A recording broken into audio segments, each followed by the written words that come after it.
Hello everybody, today we're going to be doing a quick analysis of the video that surfaced today of the alleged sinking of the Admiral Grigorovich class frigate, the Makarov. So today on the 6th of May at around 10 o'clock UTC, a video surfaced showing the alleged Neptune missile attack on the Makarov in the Black Sea. The Admiral Makarov is a 125-meter frigate armed with vertical launch cells for both Kaliber ground cruise missiles and the Buk anti-air system. It is also equipped with a fairly decent long-range air search radar. So this incident is supposed to have happened somewhere off the now infamous Snake Island. That would put it about 160 kilometers south of Odessa. So moving straight on to the video, as you can see here, we are given a drone eye view of the ship on fire, supposedly. So first of all, let's have a look at the fire itself. So we have flames, we have smoke. The flame dynamics seem fairly reasonable to me. Next thing we can have a look at is the sea surface. We can see very still waves, and checking the weather for that time and date. It is indeed fair weather, low winds, and low waves to be expected, so that mostly fits. Now, one of the sort of most poignant elements of the footage is the still spinning radar on the mast. So this would be the frigate M2M top plate radar. And in its configuration on the Admiral Makarov, it is made up of one square phased array that's sort of canted clockwise a little bit, and to the rear is a more rectangular, also canted square or rectangular array. So we can see this thing still turning around 4 seconds per turn. That matches the specifications quite well. This radar can either be set to, I believe, 12 or 6 RPM, so that gives it 5 or 10 seconds of rotation duration. So that looks fairly acceptable still. Now, the biggest issue with the video is the shape of the radar itself. Now, the main point of speculation on Twitter is that this could be something straight out of Arma 3 or DCS. And sure enough, the model used in Arma 3, that is the favorite explanation for theorists there, is that the wrong radar is in the model. So as you can see, we have this rectangular, non-canted, same shape front and back on the simulator model, and this unfortunately does kind of match the footage we are seeing. So instead of this sort of squarish array we'd expect that's installed on the Makarov, we're seeing this fairly rectangular-ish, fairly wide array that would nominally match the Arma model. Now, footage-wise, it's difficult to say. The quality, of course, is very poor. More on that later, but just keep in mind that the radar shape is slightly problematic. So moving on, we see a telltale overlay of the Bayraktar TB2. So, of course, the only way we would be getting this footage would be from a Bayraktar orbiting the ship itself. Now, we have seen operations of these Ukrainian drones on Snake Island in the previous few days, taking out some anti-aircraft installation on the island itself and taking out 2 patrol boats by precision-guided missiles launched from the Bayraktar. Now, of course, the Admiral Makarov would have been hit by Neptune missiles, as was stated also by a Ukrainian official. But let's do some back-of-the-napkin math and sort of check the logic of the view and the bank we are seeing in the footage. So the drone seems to be orbiting the ship, and we can see a fairly fast orbit around the front of the ship. So if you sort of time that and give it a quick look, it comes out to about 40 degrees of view change in about 30 seconds. So if we punch in that information, if we guess a cruise speed of the drone at 130 kilometers per hour, 70 knots, 45 degrees in 30 seconds, that gives us an orbit radius of about 1.4 kilometers. If we do some trig on that, we get a slant range of 2.4 kilometers and a drone altitude of 1.9 kilometers, taking in an expected gimbal angle of about 55 degrees on the camera. Now, I've gone through both of the patrol boat hits where we have visible drone overlay data, and I pulled up another, maybe it was a book or something being taken out, and the averages of those show the drones usually at 4.5, 3.5 kilometers of ground distance, 6,000 to 7,000 meters of slant, and about 5,000 meters of altitude. So, especially taking into consideration the patrol boat attacks where the Bayraktar was designating by laser the targets and launching its own gliding precision munitions, you'd expect the range of the view of the Makarov to be in that ballpark, possibly even further out to assure itself of some modicum of safety from the anti-air defense, which on the ship is fairly formidable with the radars and the Buk vertical launch cells.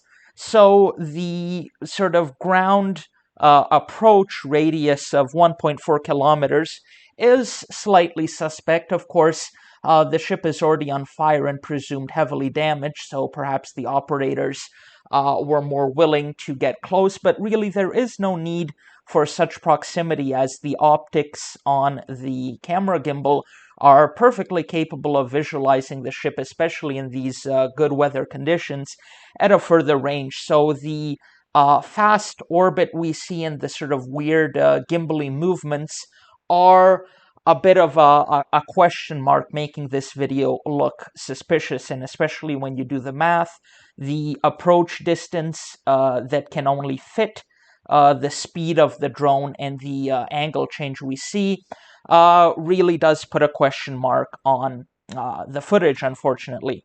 So that's as much as can be said for the video itself. Now let's see if there is any other tangible evidence to back up this claim. So we had some Telegram posts of a Ukrainian official. We have this video that's questionable. Let's pull up some satellite imagery. So the Sentinel constellation by the European Union does orbits every other day, taking both optical and radar images of the surface. And usefully enough, there was a pass of Sentinel-1, the synthetic aperture radar satellite, on the same day, the 6th of May, at 4 in the morning, Zulu. So, of course, this perhaps would have been before the attack, but you'd expect the ship to be in the area of operations around Snake Island. And sure enough, on this imagery, we see a fair amount of information. If we take a look to the east, we see the large anchorage area full of ships of the port of Sulina in Romania. To the northeast, we can see two Russian drilling platforms. And to the southeast, we can see this interesting red blip that could in fact be a Russian warship. Now, this does have a slightly odd shape compared to the other ships we can compare in that same pass. It doesn't look to me to be some kind of artifact. I've scanned the area on this photography, and I don't see any other sort of weird red speck aberration. So this could be something, and especially there's a couple more little red dots in that area that could be some other support ships. But unfortunately, nothing conclusive to be had there. Another thing we can look at is the ISR flights operating in the area. So, funnily enough, we do have an increased ops tempo today above the Black Sea. So we have the standard daily Fort 11 RQ-4B Global Hawk. And interestingly enough, for this day, we have multiple RC-135 Whiskey rivet joint aircraft, British and Turkish, I believe, operating in the area. Now, one can sort of dive into the Global Hawk track, as you can see here, fairly tightly around Snake Island. But, of course, the question is, did the chicken come before the egg? So, is this the Navy trying to look for the Makarov after the Ukrainian claims, or have they actually detected the damaged ship and they are taking a closer look? That is to be seen. Of course, it is to be mentioned that Jill Biden was making a visit to Constanta, just a couple tens of kilometers to the west. Now, this shouldn't have any impact on the ISR flights, but just an FYI there. Also, we do have a uptick in the ship destruction count by the Ukrainian armed forces, so, take that with a grain of salt. Now, of course, up until now, Ukrainian claims of destroyed assets have been actually pretty realistic, and we haven't seen very much exaggeration on that point, especially at this later time of the war. Now, we do have another point of detraction. So, John Kirby, the press secretary for the DoD, issued a kind of denial, let's say 12 hours after the first supposed news of the strike. So, the comment is basically that they have no information. Now, this could very well be a strategy not to confirm these losses before the Russians come out with their own claims. It could just well be that the information hadn't filtered through yet. So that's pretty much all I have for you today. I think one of the most important things is always to take into consideration the motivation and the physical realities of this strike. So we are in Neptune range. It is possible for the Bayraktar to be taking this footage, perhaps not as the range that the bank angle shows in the video, but also looking at the motivation, the Ukrainians really don't have any good reason to be faking this claim. Of course, at the beginning of the war, boosting morale was one of the sort of main priorities, so stories like the Ghost of Kiev certainly are something to be attributed to PSYOPs, but at this late stage, it would be more of an embarrassment to make such a false claim than any short-term benefit of a minor morale boost. So if this is a faked video that some kid, spun up with a simulator and a bit of effects, it certainly is possible. The video quality degradation of the potato cam recording a screen, of course, is also a bit illogical. You'd expect for, I guess, real footage to be a fairly modern cell phone, at least recording a screen in the operations center where they are guiding the drones, so that would be of higher quality. Of course, through compression and format recoding, you could get this reduced resolution, but also I'm not too qualified to comment on that. So we'll see how this news develops in the next couple of days. I certainly have to remain skeptical on this claim.